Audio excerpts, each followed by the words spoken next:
बिन मांगे मोती मिले, मांगे मिले न भीख। एक बड़ी पुरानी कहावत है साहब। जब कोई भी उम्मीद नहीं कर रहा था, एग्जिट पोल भी कुछ और ही कहानी बयान कर रहे थे, तब हरियाणा ने एक ऐसा मोती प्रधानमंत्री नरेंद्र मोदी की झोली में डाल दिया है, जिससे उनका आत्मविश्वास जो है वो फिर से बढ़ा है। और शाम को जब नरेंद्र मोदी भारतीय जनता पार्टी के मुख्यालय पहुंचे, तो हरियाणा के प्रति जो उनकी विनम्रता थी, जो कृतज्ञता थी, वो देखने लायक थी। हरियाणा ने एक्चुअल में वो किया है जो 1966 में इसके निर्माण के बाद से कभी नहीं हुआ। अब आप जरा याद करिए, चौधरी देवीलाल, चौधरी बंसीलाल, भजनलाल, लालों के नाम से ये हरियाणा जाना जाता था। उन्होंने भी ये कभी करिश्मा नहीं किया, निरंतरता में तीसरी बार सरकार बनाने का। ये पहली बार हिस्ट्री क्रिएट हुई है। ये ऐसे समय पर भारतीय जनता पार्टी को हरियाणा ने एक संबल दिया है, एक शक्ति दी है, जब उसे इसकी सर्वाधिक आवश्यकता अनुभव हो रही थी, महसूस हो रही थी। और इसके संदेश और संकेत क्या हैं, ये समझना बहुत जरूरी है। तो सीधे जुड़ लेते हैं। प्रयागराज से हमारे साथ वरिष्ठ पत्रकार अनुपम मिश्रा जुड़ रहे हैं, जिनका घूमता आईना चैनल, आप जरूर वहां संपर्क करिए, उसको सब्सक्राइब करिए, उनको सुनिए। सीधे जुड़ लेते हैं अनुपम जी के साथ। अनुपम जी, बहुत नमस्कार सर। स्वागत। नमस्कार नमस्कार अनुपम जी। आज जो हरियाणा के नतीजे आए हैं और जम्मू कश्मीर के भी, जम्मू कश्मीर पर हम बाद में बात कर लेंगे, लेकिन पहले हरियाणा के नतीजों का संदेश क्या मानते हैं आप, जिनके बारे में भाजपा मुख्यालय में प्रधानमंत्री नरेंद्र मोदी ने भी कहा है कि ये जो नतीजों के संदेश हैं, ये बहुत दूर दूर तक जाएंगे।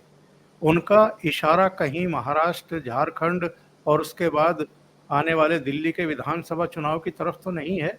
आप क्या समझते हैं, इन नतीजों का संदेश क्या है? नहीं सिर्फ ये 3 चुनाव का ही नहीं, जो एक बात कह रहे थे कि साहब मोदी जी की अपील खत्म हुई, डबल इंजन फेल कर गया, तो वो सारी चीजें पलट गई ना सर के ऊपर। आप देखें, एक ठीक है, महाराष्ट्र पे तो डेफिनेटली असर आएगा, दिल्ली पे डेफिनेटली असर आएगा, झारखंड पे भी असर आएगा, क्योंकि एक नैरेटिव शुरू हो गया। बात समझे, अगर आप सीधे सीधे हरियाणा जीत जाते तो कोई बड़ी बात नहीं थी। बात यह हुई कि साहब मीडिया ने बताया कि साहब हरियाणा में वाइप आउट हो रही बीजेपी, एग्जिट पोल ने बताया प्रचंड बहुमत कांग्रेस को, कांग्रेस में पटका पटकी शुरू हो गई। हुड्डा कह रहे हैं मैं मुख्यमंत्री, शैलजा कह रही मैं मुख्यमंत्री, सुरजेवाला कह रहे हैं मैं मुख्यमंत्री। अब हाहाकार बन गया कि कौन मुख्यमंत्री बनेगा। आज सवेरे मैं देख रहा था कि हुड्डा साहब बयान दे रहे थे कि मुख्यमंत्री कौन करेगा, ये बनेगा ये तो गांधी परिवार तय करेगा। वो मुख्यमंत्री का चुनाव शुरू हो गया। तो ऐसे ऐसे एडवर्स हालात में अगर प्रधानमंत्री नरेंद्र मोदी, और भाई इन सब की महत्व इसमें मैं समझता हूं कि साहब विप्लव देव का बड़ा उनका रोल रहा है, धर्मेंद्र प्रधान का रोल रहा है, और जिस तरह अमित शाह ने तमाम इंडिपेंडेंट कैंडिडेट्स को वहां खड़ा किया, साम दाम दंड भेद, वो भी रोल रहा है। नायब सिंह सैनी को मैं मान रहा हूं कि एक तो पिछले वर्ष से आते हैं, तमाम नए नए मुख्यमंत्री बनाए लोगों ने, भाजपा ने राजस्थान में शर्मा जी को बनाया, यहाँ पे मोहन यादव को बनाया, मध्य प्रदेश में वहां पे पहले आपने फडणवीस को बनाया था, इसी तरह सैनी को बनाया और बड़े नाजुक मोड़ पे बनाया। लेकिन सैनी अब अग्नि परीक्षा से गुजर गए, मेरा मालूम है। बहुत बड़ी बात है साहब, जिस स्टेट में आज तक कभी तीसरी बार सत्ता में ना आई हो कोई पार्टी, कोई चौधरी, कोई जाट, कोई ना जीता हो, वहां पे साहब अगर नायब सिंह सैनी ले आए तो बहुत बड़ी बात है। पहली बात तो ये, तो नायब सिंह सैनी खास तौर से चूंकि पिछले वर्ष से आते हैं और जब से शिवराज सिंह चौहान केंद्र में गए हैं, तो राज्य स्तर पे एक बड़ा ओबीसी लीडर मैं समझता हूं इनके हाथ में लग रहा है, अगर वो ठीक से इसमें प्रोग्रेस करते हैं अपने आप को। नंबर 1। नंबर 2, आप देखें कि हमेशा हम लोग आप ही के चैनल पे बात करते थे कि अगर भाई आप जाट वोट पे बहुत ज्यादा जोर डालेंगे कांग्रेस, तो फिर विपरीत ध्रुवीकरण भी होगा। जब मुस्लिम वोट पोलराइज हुआ 70 साल, तो अब हिंदू वोट भी पोलराइज होने लगा। तो होना ही ऐसा। ब्राह्मण मनोहर लोहिया 60 के दशक में कहते थे कि मुसलमान अगर एक होकर वोट डालेगा तो फिर उसको उस दिन नहीं रोना चाहिए जब हिंदू भी एक होकर वोट डालने लगे, और वही हुआ। तो सब आप जाट जाट जाट, एक तो हुड्डा, ऊपर से ये क्या नाम है विनेश फोगट, जाट अस्मिता, जाट बच्ची, जाट बच्चे, जाट पहलवान, इतना जाट जाट आपने कर दिया साहब कि जाट को छोड़ के मुझे लगता है पूरा हरियाणा एक हो गया, पूरा हरियाणा एक हो गया। और मजेदार बात यह कि साहब जाटलैंड में भी भारतीय जनता पार्टी बुरा नहीं किया। देखिए जाटलैंड आपको दो जगह नजर आता है, बागल बेल्ट नजर आता है जहां पे 21 सीटें जाटों की, 4 सीट पिछली बार जीते, इस बार भी 4 सीट जीती, यानी रिटेन कर लिया। दूसरा देशवाल, देशवाल में आपने देखा 14 सीटें हैं, 14 सीट में 2019 में भारतीय जनता पार्टी ने 2 सीट जीती, इस बार 4 कर ली। उन्होंने जाट बेल्ट में भी अपनी पकड़ बढ़ाई। फिर अहिरवाल देखें, वो अहिरों का नाम आते ही लगता है कि साहब अगर जिन्होंने यूपी और बिहार की राजनीति देखी है तो एकदम एंटी बीजेपी लगते हैं, लेकिन वहां पे भी उनको कहीं ना कहीं जाटों के खिलाफ सब एक हो गए। पता चला अहिरवाल बेल्ट में आप 11 में से 10 सीट निकाल ले गए। साउथ हरियाणा जो गुर्जरों के लिए जानी जाती है, वहां पे 9 में से 7 सीट निकाल ले गए। मेवात एक ऐसा जगह है जहां पे पूरा 3 सीटें हैं, और 3 की सीट जो ये एकदम मुस्लिम बाहुल्य सीटें, नू, पुरहाना और फिरोजपुर झिरका। तो ये तीनों की तीनों सीटें ना आपके हाथ कभी लगी ना इस बार लगी, और मतलब इन तीनों सीटों में तो भारतीय जनता पार्टी ने मुसलमान कैंडिडेट भी दिया, पर सबकी जमानत जब्त हो गई। एक ये भी मैसेज है कि आप सर पटक लें, आपको मुस्लिम वोट नहीं मिलना, आप सर पटक लें, आपको मुस्लिम वोट नहीं मिलना। लेकिन ये एक रिवर्स पोलराइजेशन भी नजर आया, और कहीं ना कहीं जाट वोट भी पिछली बार से ज्यादा मिलता नजर आया। मजेदार बात यह, जैसा अभी मैंने आपको बताया कि देशवाल और बागल बेट के जो रिजल्ट्स बताते हैं कि जाट वोट भी आपको ज्यादा मिलते नजर आया। कांग्रेस की एरोगेंस उनको खा गई, सबके सब अपने आप को मुख्यमंत्री बना रहे थे। हालांकि एरोगेंस देखिए, अब मैं कहता हूँ खट्टर साहब की भी एरोगेंस नजर आती है। खट्टर साहब हिसार में सभा कर रहे थे, एक बच्चा घुसाया, उसने कहा भाजपा हरियाणा में जीत जाएगी लेकिन हिसार में हार जाएगी। खट्टर साहब ने उसको सभा से बाहर फेंकवा दिया। हुआ है, भाजपा हरियाणा में जीत गई, हिसार में तीसरे नंबर पे, सावित्री ने 3rd नंबर पे आई, सावित्री नंदल जीत गई। तो उनके बाद माना जाता खट्टर साहब, अच्छा एरोगेंस वाली बात भी नहीं, उनके अंदर वही पुराने एक टीचर वाला एक वो है कि साहब जो कहे वो करो, जो आरएसएस से जुड़े हुए लोग हैं। और जब वही जबकि आपको देखे नायब सिंह सैनी बड़े मिलनसार हैं, सबको मिलते जुलते हैं, उनका एक अलग अंदाज है। तो दैट वे मुझे लगता है कि जो शिवराज सिंह चौहान जब से केंद्र में चले गए हैं, और भारतीय जनता पार्टी के पास राज्य स्तर पे एक पिछड़े वर्ग के बड़े कद्दावर नेता की जो एक कमी है, अगर ठीक से नायब सिंह सैनी अपने पत्ते खेलेंगे तो मैं मान के चलता हूं कि ये उस कमी को पूरा कर सकते हैं। बहुजन समाज पार्टी ने पिछली बार 90 सीट लड़ी थी और 4%, 4.25% वोट पाया, तो इस बार 37 सीट पे उन्होंने 1.8% वोट पाया। लेकिन उन्होंने अभय चौटाला का इज्जत बचा ली, क्योंकि पिछली बार 2.4 वोट पाए थे, वो 2.4%, इस बार 4.5 भी हो गया, 2 सीट भी रह गई, वरना तो इनका हाल दुष्यंत चौटाला जैसा होता। दुष्यंत चौटाला पिछली बार 10 सीट पाए थे, डिप्टी सीएम हुए थे, बड़ी बड़ी बातें होती, सरकार चलाते थे, सरकार गिराते थे, बीजेपी को छोड़ के अलग हो गए, दुनियादारी। और इस बार उन्होंने, आपने देखा कि उन्होंने उत्तर प्रदेश से इंपोर्ट करके चंद्रशेखर रावण से समझौता भी कर लिया। आजाद समाज पार्टी जो 70 सीट लड़े, 70 सीट मिलाकर दुष्यंत चौटाला को 1% वोट भी नहीं मिला। खुद दुष्यंत चौटाला अपनी सीट पे 5वें नंबर पे। इतना बुरी गति तो किसी की नहीं हुई साहब, और इससे बुरी गति अगर किसी हुई तो चंद्रशेखर रावण की हुई, जो कि 20 सीट लड़े थे, और जहां चुनाव आयोग ने हर पार्टी का वोट दिया है, किसने कितना पाया, उन्होंने चंद्रशेखर रावण का वोट भी नहीं बताया, शायद 3 फिगर में भी नहीं पहुंचे। यहां तक इनका अरविंद केजरीवाल का बात है, जो कि उनका होम स्टेट है, जहां से वो आते हैं, उनका राज्य, उनका घर है, और वो साहब कह रहे हैं कि ये चुनाव मेरी ईमानदारी पे होगा। तो उनकी ईमानदारी पर उनको 1.8 वोट मिला, 1.5% नोटा वोट मिला। तो नोटा से के आसपास अरविंद केजरीवाल हमेशा रहते हैं, तो उनको वो उतना ही मिला। तो माना जाता है कि उनके घर वालों को उनकी ईमानदारी के बारे में पूरा ज्ञान है, और इसी के चलते उनको एक बार 2014 में ½ % मिला था, 2019 में 1% मिला, इस बार 1.8% मिला। अगर इसी तरह वो बढ़ते गए तो 25-50 साल में मेरे ख्याल से 10% वोट तक पहुंच जाएंगे। ओंकार जी। और साहब 3 चुनाव नतीजे हमारा ध्यान आकर्षित करते हैं। एक तो अभय सिंह चौटाला हार गए और एलनाबाद से 10-12 हजार से हारे। नंबर 2 भजन लाल के पोते आदमपुर से हार गए, भव्य बिश्नोई, कुलदीप बिश्नोई के बेटे। और नंबर 3 चौधरी वीरेंद्र सिंह, जो छोटू राम के नाती थे, उनके पूर्व आईएएस बेटे, जो सांसद चुने गए थे हिसार से 2019 में, और 2024 से पहले कांग्रेस में वापस लौट गए थे, वो ऊंचाना कला से हार गए। सर यानी इसमें कि चौथा नाम भी जोड़ लें सर। वो बड़े किसान नेता राकेश टिकैत के जो समकक्ष वहां खड़े रहते थे, गुरनाम सिंह चढ़ूनी, जो जितने बड़े नेता राकेश टिकैत साबित हुए कि 2 चुनाव लड़े, दोनों में जमानत जब्त, उनके गांव में भी वो भाजपा जीत जाती है।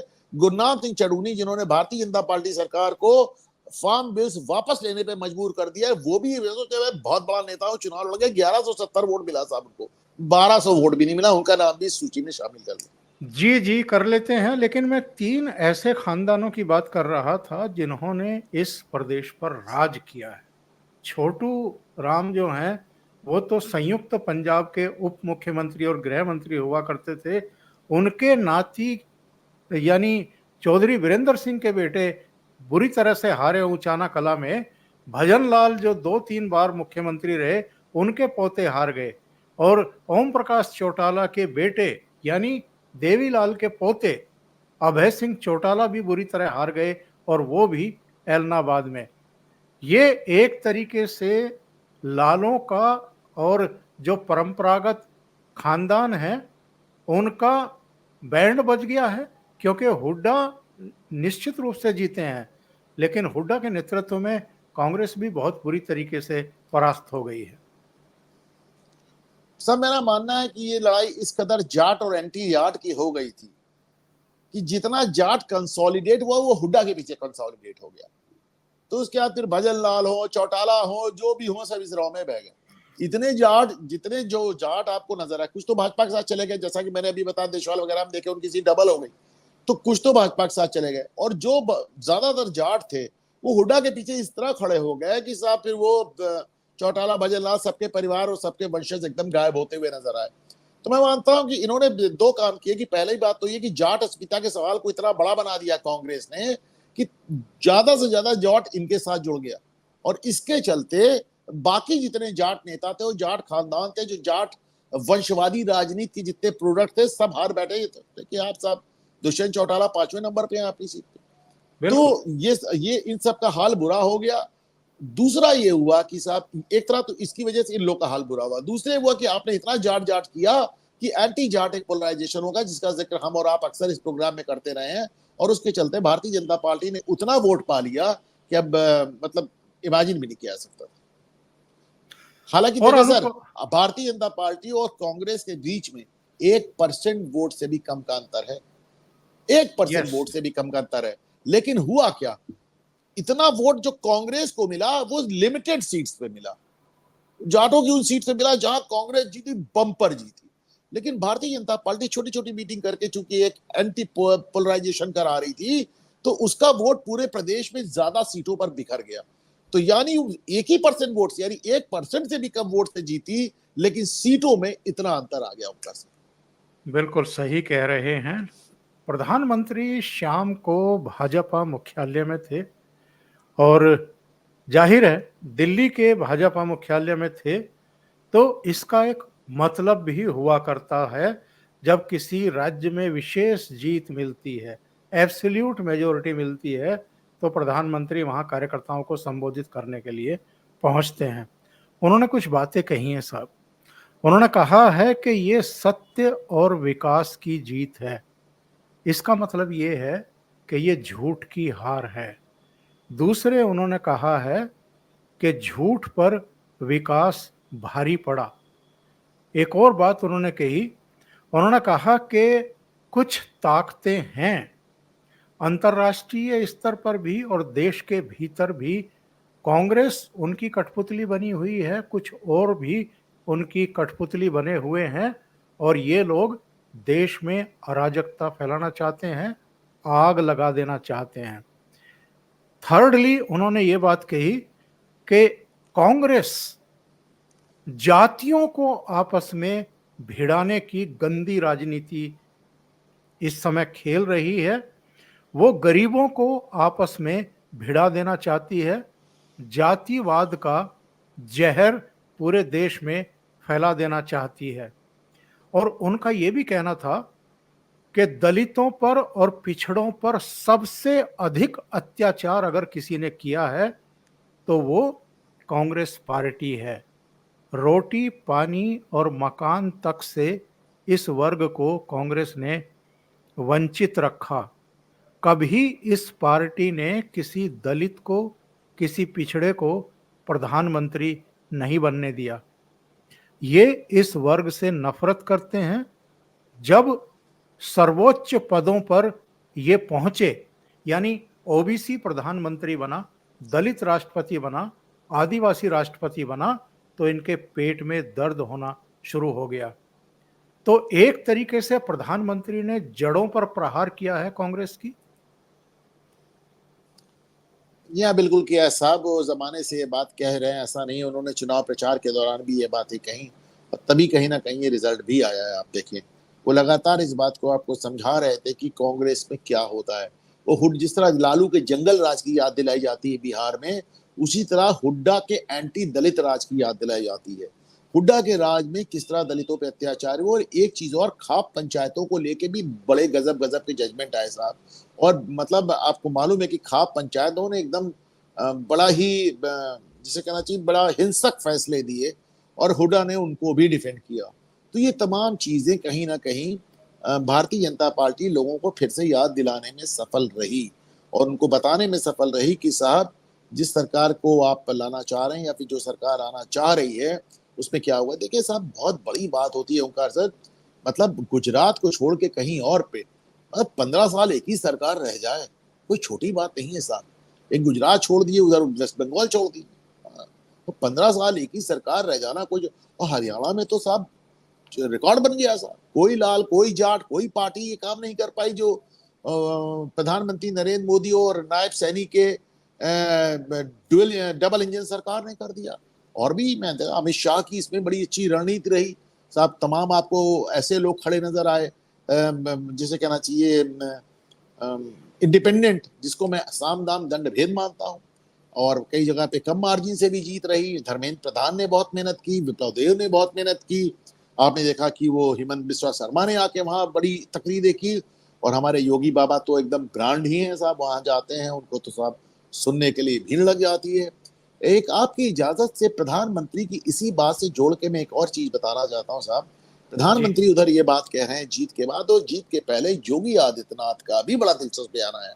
आज मैंने अपने चैनल घूमता आईना पे इस पे पूरा शो किया है। वो कहते हैं कि साहब, हमारा हिंदू धर्म स्पष्ट कहता है कि अहिंसा परमो धर्मा, लेकिन साहब ये धर्म हिंसा तथैच कौन बताएगा। यानी धर्म की रक्षा के लिए हिंसा पूरी तरह जस्टिफाइड है, और हमारे धर्म पे जो हमला करेगा, हम उसके साथ हिंसा करने के लिए हमारे शास्त्र, वो कहते हैं हमारे शास्त्र हमको कहते हैं। और इतना ही नहीं, वो ये भी कहते हैं कि एक तबका हमारे देवी देवताओं को तोड़ना, हमारी महापुरुषों को गाली देना, अपमानजनक टिप्पणी करना अपना जन्म सिद्ध अधिकार, पैदाइशी हक समझता है। मैं उनको बता दूंगा, सबको ठीक कर दूंगा, छोड़ूंगा किसी के नहीं। तो साहब, मैं मानता हूं कि 77 साल के भारत में मुझे एक नेता, सर अगर मैं मिस कर रहा हूं तो प्लीज आप बताइए, क्योंकि अपने चैनल में मैंने ये चैलेंज किया, मुझे तो साहब याद ही नहीं आता कोई एक नेता, बड़ा नेता रोगी के कद का, जिसने ये कहा हो कि अहिंसा तो परम धर्म है, लेकिन धर्म की रक्षा के लिए हिंसा करना भी आवश्यक है, और जो हमारी मूर्तियों को तोड़ेगा, जो हमारे महापुरुषों को गाली देगा, उसको उल्टा टांग के ठीक कर देंगे। आपको याद पड़ता है सर, 77 साल में किसी ने ये बात कही है? बिल्कुल नहीं कही है, और ये योगी ही कह सकते हैं। और योगी ने जब अगस्त या सितंबर में ये बयान दिया था कि बटेंगे तो कटेंगे, उसके बाद आप देखिए कि महाराष्ट्र के ठाणे में फिर दूसरे तरीके से प्रधानमंत्री मोदी ने इसको रिपीट किया। उन्होंने कहा कि बटेंगे तो विरोधियों की महफिलें सजेंगी। फिर और मोहन भागवत ने किया, मोहन भागवत ने कहा, तो मोहन भागवत ने कहा जमाने कि बाद इनको हिंदू राष्ट्र याद आया। बिल्कुल। तो ये इससे ऐसा नहीं और सर लगता आज है योगी कि योगी योगी क्या कहते हैं, कहते हैं कि धर्म की रक्षा के लिए शस्त्र उठाने का आह्वान हमारे शास्त्र करते हैं। क्या खूब बात की खूबसूरती है क्या सर? ऐसा नहीं लगता है कि अब इनकी भी समझ में आ गया है कि साहब सीधे सीधे संदेश दे दीजिए। जो चूक अब तक ये करते रहे हैं पिछले 10 साल में, अब उस चूक को दोहराना नहीं चाहते, उस गलती को दोहराना नहीं चाहते। कश्मीर के चुनाव देख लीजिए साहब, कश्मीर में आपका एकदम सुपड़ा साफ हो गया, एकदम सुपड़ा साफ हो गया। इतना आपने 370 में क्या नहीं किया आपने। अच्छा देखें सर, मैं आपको बताऊं, अभी मैं 2023 के टैक्स रिटर्न्स देख रहा था, आपको सुन के आश्चर्य होगा सर। कि कश्मीर जो है वो उत्तर प्रदेश से ज्यादा संपन्न है, बिहार से ज्यादा संपन्न है, आसाम से ज्यादा संपन्न है, यहां तक कि झारखंड से ज्यादा संपन्न है। लेकिन साहब उसका जो टैक्स आता है वो केवल 0.2 दशमलव मतलब 0.2% वो टैक्स देते हैं। लेकिन भारत सरकार एक आम भारतीय पे, एक आम इंडियन पे, ओंकार जी पे, अनुपम मिश्रा पे जितना पैसा खर्च करती है उसका 13 गुना पैसा कश्मीर पे खर्च करती है। और उसके बाद उन्होंने आपका सुपड़ा साफ कर दिया। आपने मेवात रीजन की तीनों सीट से आपने उनका संदेश देख लिया। और देखें मेरे पास साहब एक डिटेल ये भी है, मैंने आज निकाला था कि साहब जो मुस्लिम डोमिनेटेड सीट्स हैं, जहां जो हिंदू डोमिनेटेड सीट्स हैं, वहां पे कांग्रेस को और नेशनल कॉन्फ्रेंस को कश्मीर जम्मू कश्मीर में 29% वोट मिला है हिंदू डोमिनेटेड सीट्स पे। और जो मुस्लिम डोमिनेटेड सीट है वहां भाजपा को 4% वोट मिला है, 4%। तो हर जगह से सब, आपने यूपी से चला गया फैसला, पूरे आपने देखा कि लोकसभा चुनाव में जगह जगह से फैसला आ गया, कश्मीर से आ गया, हरियाणा से आ गया, मेवात रीजन से आ गया। तो नजरिया एकदम बात साफ है। लेकिन अब चूंकि प्रधानमंत्री हैं नरेंद्र मोदी, उनको तमाम देशों में साहब जाना पड़ता है। और अभी आपने देखा कि उन्होंने यूएई से कितने बिलियन डॉलर्स का इन्वेस्टमेंट कराया, वो मुस्लिम देशों से तमाम तरह के इन्वेस्टमेंट लेके आ रहे हैं। वो भाषा नहीं बोल सकते, लेकिन योगी आदित्यनाथ ने डेफिनेटली एक भाषा बोल के एक सिस्टम तय कर दिया है कि साहब सच क्या है। और वो बोलने वाले वो मैं समझता हूं भारत के पहले नेता बने हैं। मैं कुछ तथ्य आपके सामने रखता हूं, दर्शकों के सामने रखता हूं। कांग्रेस जम्मू कश्मीर में 32 सीटों पर लड़ी। इनमें से अधिकांश सीटें जम्मू संभाग की हैं, जम्मू क्षेत्र की हैं, और ऊपर घाटी में अधिकांश सीटें नेशनल कॉन्फ्रेंस लड़ी। इन 32 में से कांग्रेस 26 पर हार गई। और जो 6 कैंडिडेट उसके एमएलए बने हैं उनके नाम दर्शक ध्यान से सुने। अनंतनाग से पीरजादा मोहम्मद सईद, राजौरी से इफ्तिकार अहमद, वाजुरा से अफरान हफीज लोन, बांदीपुरा से निजामुद्दीन भट्ट, सेंट्रल सॉल्टैंग से तारिक हमीद कारा और डूरू से मोहम्मद अहमद मीर। यानी इन 6 में एक भी हिंदू नहीं है। जो नेशनल कॉन्फ्रेंस के प्रत्याशी जीते हैं या एमएलए जीते हैं 41, उनमें से केवल 2 हिंदू हैं साहब। एक रामबन से अर्जुन सिंह राजू और नौशेरा से सुरेंद्र कुमार चौधरी। इसका मतलब ये है 39 एमएलए नेशनल कॉन्फ्रेंस के मुस्लिम चुने गए हैं और 6 कांग्रेस के चुने गए हैं। यानी 45 एमएलए इन दोनों पार्टियों के केवल मुस्लिम चुने गए हैं और 2 एमएलए हिंदू इनके चुने गए हैं। ये साफ साफ नहीं बता रहा है अनुपम जी कि कांग्रेस का पूरी तरीके से मुस्लिमकरण हो गया है और ये हिंदू विरोधी पार्टी के रूप में जो है प्रतिष्ठापित हो चुकी है। आप ही वाली बात सर मैंने आज दूसरे तरीके से कही। मैंने कहा कांग्रेस ने 6 सीटें जीती हैं, 6 सीटें में से वो 5 कश्मीर वैली में जीती है। ये अच्छी बात है कि जम्मू में उसको पैर रखने की जगह नहीं मिली। जम्मू में राजौरी में सिर्फ 1 सीट जीती है और वहां पे भी उनका मुस्लिम कैंडिडेट जीता है। तो उन्होंने हिंदू कैंडिडेट जिताया ही नहीं साहब। और नेशनल कॉन्फ्रेंस से आप क्या ही उम्मीद करते हैं। बड़ी बात यह है कि नेशनल कॉन्फ्रेंस ने 51 सीटें लड़के 41 सीट जीती, यानी उनके जो सफलता रेट है वो 80% है। और कांग्रेस ने 31 सीटें लड़के 6 सीटें जीती, यानी उनकी असफलता का रेट 80% है। यानी नेशनल कॉन्फ्रेंस का जो सक्सेस रेट 80% है, कांग्रेस का फेलियर रेट 80% है। और इसके साथ अब देखिए केवल मुस्लिम वोटों के भरोसे आप लड़ रहे थे, अब हाल क्या हो गया आपका कि सब चढ़ गए आपके ऊपर। पहले ही आपको उमर अब्दुल्ला डपट रहा था कि तुम कश्मीर में क्या कर रहे हो, जम्मू में जाओ। पर आपने देखा जम्मू में इनको कुछ मिला नहीं, जो जीते सब कश्मीर में ही जीते, इसलिए कश्मीर में राहुल गांधी जा रहे थे, पहली बात। दूसरी बात, चुनाव की गणना खत्म होते होते अरविंद केजरीवाल का बयान आ गया। उन्होंने कहा ऐसे ही कि भाई देखिए ओवर कॉन्फिडेंस में नहीं रहना चाहिए। आप ज्यादा, खैर ये मानता हूं कि ओवर कॉन्फिडेंस नहीं रहता केजरीवाल को। केजरीवाल जब कहते हैं वो जीत रहे हो, झूठ बोल रहे होते हैं, उनको ओवर कॉन्फिडेंस, वो साफ झूठ बोलते हैं। लेकिन उन्होंने कांग्रेस को निशाना लगा, कहा कि आपको ओवर कॉन्फिडेंस में नहीं रहना चाहिए। कारण यह है कि अरविंद केजरीवाल को अब समझ में आ गया है कि दिल्ली चुनाव उनसे अकेले नहीं निकलेगा। तो ऐसे में वो पहली बार कांग्रेस का हाथ पकड़ना चाह रहे हैं, लेकिन कांग्रेस का हाथ भी पकड़ना चाह रहे हैं और ये भी चाह रहे हैं कि कांग्रेस को उसकी औकात में रखें। तो वो एकदम से चढ़ गए हैं कांग्रेस पे कि साहब अपनी आपको ओवर कॉन्फिडेंस हो गया। सिर्फ केजरीवाल ने नहीं किया, शिवसेना का भी यही बयान आ गया कि आप ओवर कॉन्फिडेंस में मारे गए। तो क्योंकि उनको आपको महाराष्ट्र में आपके साथ समझौता करना है, उन्होंने भी आपको अभी से डपटना शुरू कर दिया और अभी इनको झटका लगेगा उत्तर प्रदेश में अखिलेश यादव से। अखिलेश यादव से पहले ही आपकी बात उपचुनाव के लिए नहीं बन रही है 10 सीट के लिए, वहां भी वो कहते हैं तुम्हारी क्या औकात है यार, देख लिया यार, तो यार तुम किस भरोसे आए। राहुल गांधी मतलब कांग्रेस बहुत दिक्कत, राहुल गांधी कभी कोई दिक्कत नहीं। राहुल गांधी तो अपना बढ़िया प्लेन पकड़ के राहुल और प्रियंका चले गए छुट्टी मनाने। उनको मालूम है कि नतीजा कुछ भी निकले, उनके नेतृत्व पे कांग्रेस की तरफ से कोई चुनौती नहीं आनी है। और जिस तरह की कांग्रेस में गुलामी का कल्चर है, उन्हें कोई सवेरे सवेरे मैं देख रहा था जब पोस्टल बैलेट खोल रहे थे, हुड्डा साहब कह रहे थे सोनिया जी की जीत है, राहुल जी की जीत है, प्रियंका जी की जीत है। तो वो अब जो हार गए हैं तो बताएं किसकी हार है। तो आप केजरीवाल का जिक्र कर रहे थे, केजरीवाल का एक विजुअल सुनवाता हूं आपको, ऑडियो सुनवा देता हूं, और ये क्या कह रहे थे हरियाणा में, जरा सुनिए।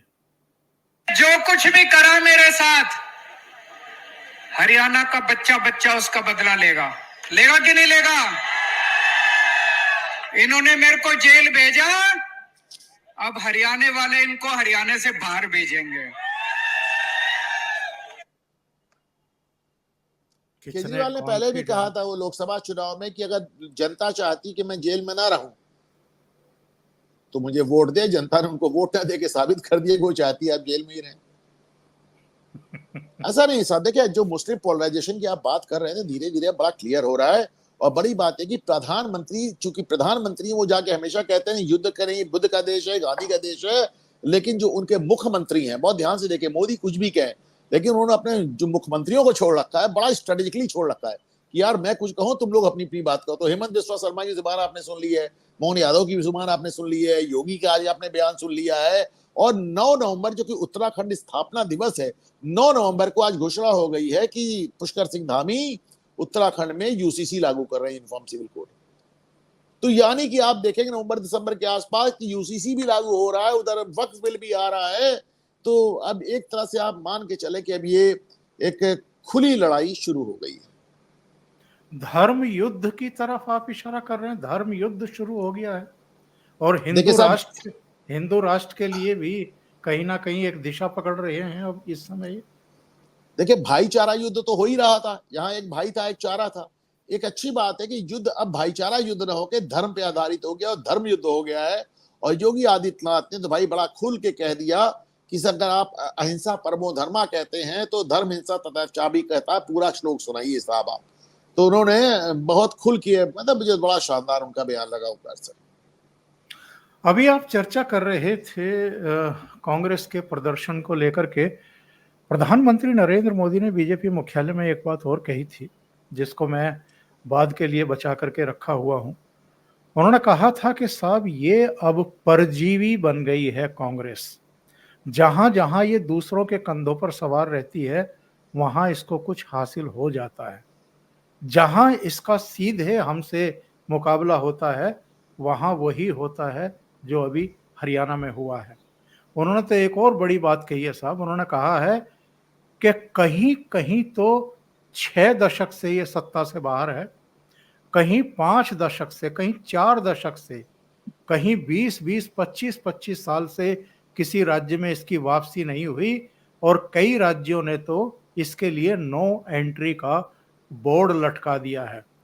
उन्होंने ये भी कहा है कि अरुणाचल प्रदेश और गोवा में भारतीय जनता पार्टी की तीसरी बार सरकार बनी, मध्य प्रदेश और गुजरात में 2 दशक से हमारी सरकारें हैं, उत्तराखंड और उत्तर प्रदेश में दूसरी बार हमारी सरकारें हैं और अब हरियाणा जैसे स्टेट में तीसरी बार हमारी सरकार है। और कांग्रेस लास्टली 2011 में असम में वापसी की थी। उसके बाद से हर 5 साल में जहां ये सत्ता में होती है पब्लिक इनको बाहर निकाल देती है।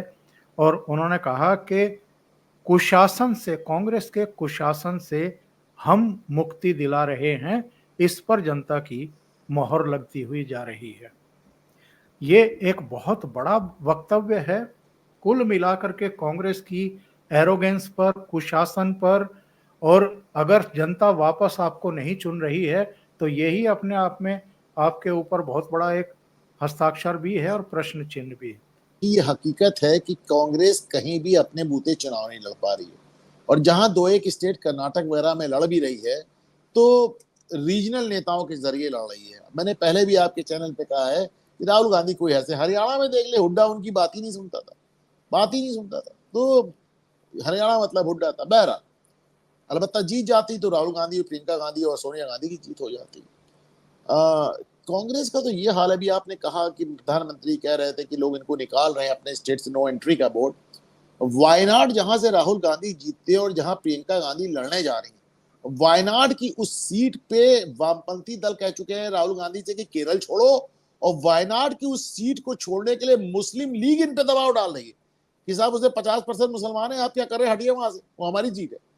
तो ये तो हाल है। कल तक जो आपके साथ ममता बनर्जी ने आपका बाजा बजा दिया। जब वो ममता बनर्जी की जीत को राहुल गांधी सेलिब्रेट कर रहे थे तो वो भारतीय जनता पार्टी, वो सॉरी कांग्रेस के जो रीजनल लीडर थे बंगाल के, क्या भाई इनको क्या हो गया है। उन्होंने ट्वीट करके कहा क्या हो गया साहब, हम जीरो पे आ गए, हम विधानसभा में भी जीरो, हम लोकसभा में भी जीरो। लेकिन राहुल गांधी खुश है। राहुल गांधी इसलिए खुश हैं क्योंकि वो कहीं ना कहीं नेशनल हेराल्ड मामले में गांधी परिवार इतना ज्यादा डर गया है, उसको लग रहा है कि साहब अगर मोदी रहे तो साहब हमारा जेल जाना पक्का हो जाएगा। और इसके चलते वो उस केजरीवाल को भी डिफेंड करते हैं, जो केजरीवाल किसी जमाने में कहता था कि सोनिया गांधी को घसीट के थाने में ले जाके 3rd डिग्री दो, सब बता देंगी, सब बता देंगी। तो आप मतलब सोचे ना, वो तो उस केजरीवाल के साथ उनको इस समय अपनी रक्षा करनी है। मैं बार बार कह रहा हूं ओंकार सर, आपके सर फिर आपके चैनल पे कह रहा हूं कि 2029 तक राहुल गांधी आपको कांग्रेस को लीड करते नजर नहीं आएंगे। इसके कई भी कारण हो सकते हैं, लेकिन मुझे राहुल गांधी काफी दिक्कत में नजर आ रहे हैं। और अनुपम जी, लास्ट में मैं इस पर भी टिप्पणी चाहूंगा। ये जो बांग्लादेश में हिंदुओं पर क्रूरता हुई है, जिस तरीके से ये हम Israel, Lebanon, Israel, Hamas, Israel, आपका ईरान कॉन्फ्लिक्ट देख रहे हैं, जिस तरीके से हमने हिमाचल में संजौली, शिमला में हिंदुओं को सड़कों पर उतरते देखा, मंडी में देखा, बिलासपुर में देखा, सूरत में सैयदपुरा में जब एक अटैक हुआ था, पत्थरबाजी हुई थी गणेश जी की प्रतिमा पर, उसके बाद 10,000 हिंदू सड़कों पर उतर गए थे और रातों रात गुजरात सरकार को उन सारे पत्थरबाजों को अरेस्ट करना पड़ा। जो उनके हिमायती आए थे उनको अरेस्ट करना पड़ा। सिलीगुड़ी में हमने देखा है कि हिंदू सड़कों पर उतर आए थे। ये जो 240 पर अटक गई थी भारतीय जनता पार्टी, कहीं ना कहीं रिग्रेट है एक हिंदुओं के अंतर्मन में। और जिस तरह की एरोगेंसी हमें दिखाई पड़ी है, राहुल गांधी की भी, मुस्लिम्स की भी, अभी डासना वाला प्रकरण, सहारनपुर में पत्थरबाजी, मेरठ में सड़कों पर उतर आए, लखनऊ में उतर आए, नसरुल्ला की मौत के बाद जिस तरह के रिएक्शन हमें देखने को मिले, गाजियाबाद में जिस तरह से इन्होंने प्रदर्शन किए, तो एक हिंदुओं में भी रिएक्शन हमें दिखाई दे रहा है। और वो हरियाणा में भी हमें इस मतदान के जरिए और कांग्रेस के रिजेक्शन के तौर पर और भारतीय जनता पार्टी को तीसरी बार चुनने के रूप में दिखाई दे रहा है। बिल्कुल साहब, मुझे लगता है वो बातें जो खुल के प्रधानमंत्री नरेंद्र मोदी नहीं कह पाते क्योंकि वो एक संवैधानिक पद पे बैठे हुए हैं, क्योंकि उनको पूरे देश दुनिया का भ्रमण करना है, उन बातों को कांग्रेसी और विपक्ष अपनी तरह से साबित कर देते हैं। जैसा कि आपने देखा कि बांग्लादेशी हिंदुओं के लिए एक शब्द ना कहने वाले राहुल गांधी गोवा में ईसाइयों के लिए जैसे टूट पड़े, जिस तरह का उनका ट्वीट और बयान आया, एकदम एकदम हमला बोल दिया उन्होंने। आप जिस तरह ममन खान का जो बयान आया कि साहब हम जीत जाएंगे तो हिंदुओं को पलायन करा देंगे, आपको क्या लगता है इस बयान का क्या असर होगा? कैसे नहीं असर होगा? 100% असर होगा। जाट लैंड में भी अगर भाजपा 2 सीट बढ़ा ले रही तो आप समझिए ना कहीं उसका असर आ रहा है आपको। तो ये इन लोग इतना ज्यादा कमिटेड हैं अपनी आइडियोलॉजी को लेकर, इतना ज्यादा जिहादी हो चुकी है ये कांग्रेस की आइडियोलॉजी कि साहब जो काम भाजपा नहीं कर पाती वो काम कांग्रेस ही कर डालते हैं। और अंत में मैं निवेदन करूंगा, घूमता आईना जरूर देखिए अनुपम मिश्रा जी का चैनल और उसको सब्सक्राइब भी करिए। अनुपम जी Thank you, बहुत बहुत धन्यवाद जुड़ने के लिए। Thank thank you you so so much. Much. नमस्कार।